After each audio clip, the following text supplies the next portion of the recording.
อ๋อจับไก่ไปงานเลี้ยงว่ะ ไก่ลูกเพิ่นว่าเปลี่ยนเพิ่นบ่เปลี่ยนเพิ่นมาให้ เปลี่ยน เเพิ่นเปลี่ยนให้กับไก่น้อยให้เพิ่น โอ้โดย ไก่ใหญ่ให้มากินลูกตัวเองบ่ให้ได้เพิ่นชื่อๆได้มีแต่เปลี่ยน โอ้ มีแต่เปลี่ยนเอา แปลว่าอยากได้เราเอาไก่มาเปลี่ยนกันเป็นบ่เนี่ย เออ โอ้แลกกันเนาะเออเป็นวัฒนธรรม ลูกตัวเอง ดั้งเดิมเนาะ มาชูอันนั้นลองอีก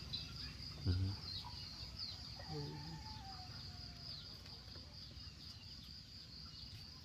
น้องพ่อแม่อันนั้นแม่เพิ่นกับแม่คอย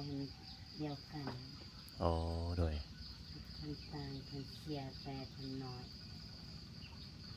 อันหมายความว่าเป็นเอ้ยน้องกันแม่นบ่แม่ อืม โอ้ เป็นอันน้องกัน โอ้เอ้ยน้องกันอืม สองคนสามคน โดย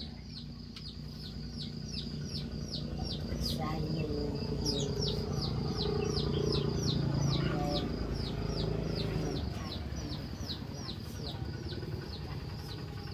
อืม